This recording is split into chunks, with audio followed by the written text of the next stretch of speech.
dressed in some retro-style armor. Seeing the customer suited from head to toe in heavy armor without a single gap, Dennis goes speechless. But then he remembers the guidebook's lesson, which says that sometimes troubled customers who don't want to be bothered come by, so one should respect their boundaries and make their stay comfortable. With that in mind, Dennis smiles at him and tells Aetlier to bring a cup of water.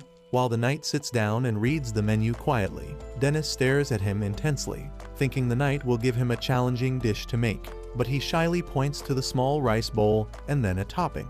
Dennis asks him if he wants anything else, but the knight strongly refuses, so after he asks him if he is a light eater, and he says no, Dennis quickly realizes he's just broke. After that, Dennis sighs and lets the guy know he's going to cook up a katsudon, but the knight's voice shakes as she explains she doesn't have enough money.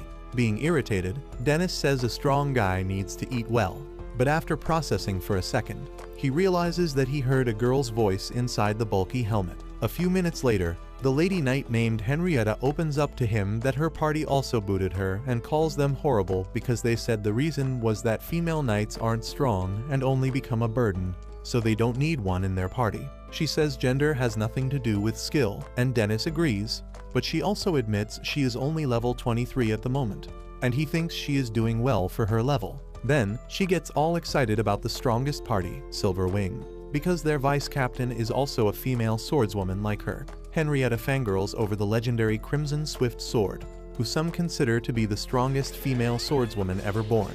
But Dennis mumbles that she can be a real pain, and when she asks what that means, he pretends he said nothing. Next, Henrietta confesses she's been looking for a party without talking, so they don't figure out she is a girl. But it's pretty hard to join a party without actually talking to them, and now she's out of both money and work. After finishing her therapy session, Dennis serves her the mouth-watering katsudon and tells her to enjoy it while it's hot, and pay him back some other time. Wasting no time, Henrietta's eyes sparkle the moment she bites into the crispy cutlet, and it tastes so good she stuffs her cheeks and calls it the best food in the world. When she thanks him after eating, he tells her to become a regular if she wants to thank him.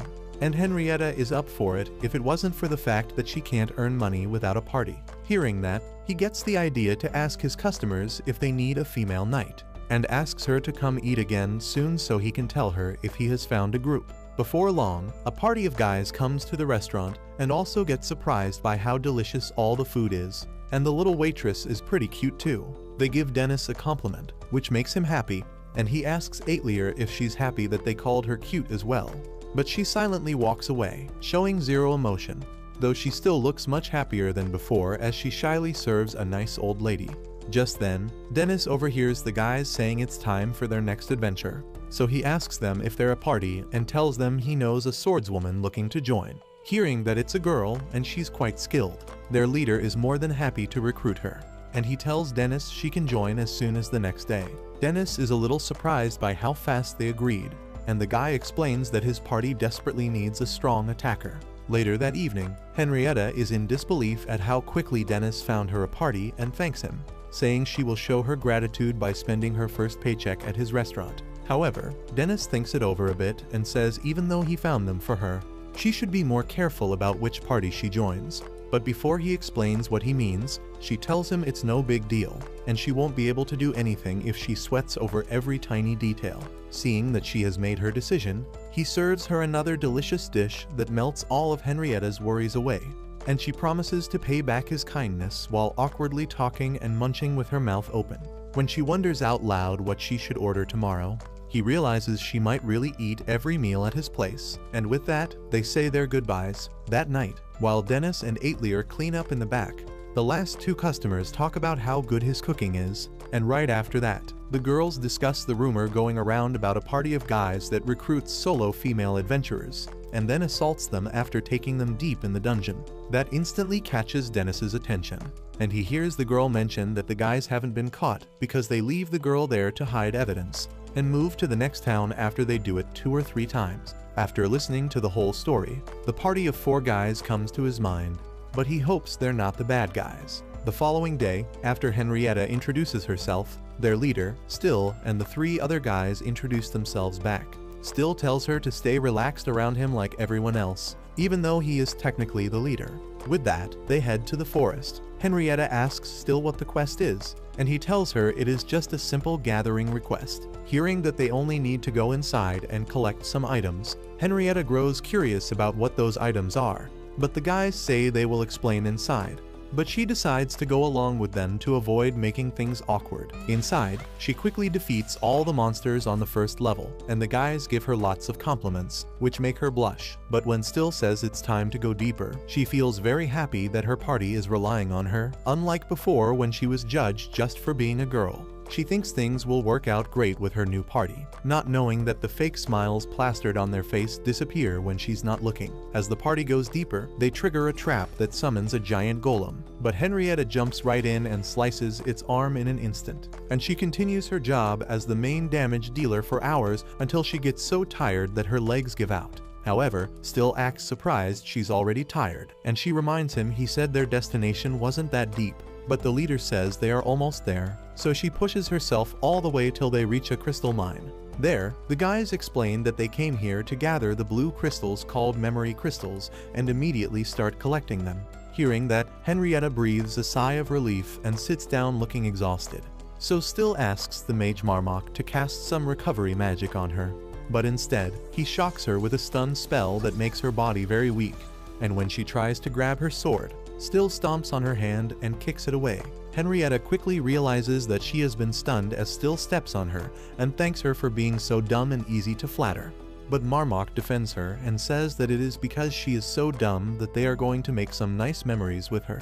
Looking at her with nasty eyes, Still says swordswomen are the best kind of prey because they have nice bodies, and gives her the good news that he will let her go after his gang has had their fun for an hour. Marmok wishes her luck on getting rescued, because she won't be able to return under the effect of his stun.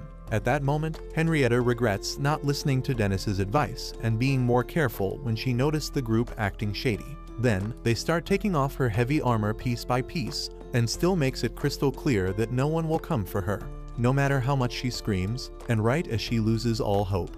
The guys notice a strange noise which could be another party. As soon as Still orders Handok to check it out, a giant rock comes flying and smashes right into him.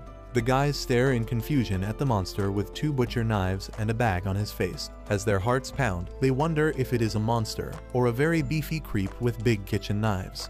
But Still quickly orders Marmok to cast Search and find a weakness in his panic. His spell fails and he realizes the butcher's level is too high for him to find a weakness. So while Still finds it unbelievable that it is possible, the butcher flashes behind him and one hit from his knife sends the man flying into the wall and leaves the others shaking. They try to escape, but the butcher gives them the beating they deserve, while Henrietta wonders who the strangely skilled chef saving her is and blacks out.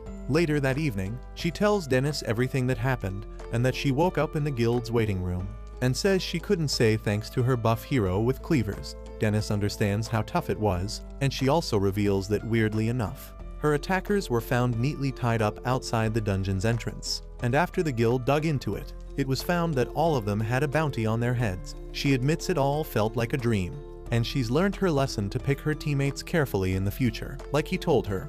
But Dennis feels guilty as well for not looking into them beforehand, as Henrietta claims all he did was help find her a party. Her tummy growls very loudly, so even though she panics that she is still broke, Dennis asks her to order whatever she wants without holding back. Hearing that, she shyly orders the Supreme Hajin steak set, which freaks out Dennis because it is the most expensive item on the menu. So she instantly backs down and settles for the cheapest item. However, Dennis says she can't take her order back and tells Aetlier to take the rest of the day off and join her for dinner. Just then, the regulars drop in as well and order Palama gratin. After a few moments of cooking with precision, Dennis serves the Supreme Hajin steak set that makes Henrietta and Aetlier smile in pure happiness. Right then, the girls ask him why he was closed the last 2 days because it's bad for new businesses like his.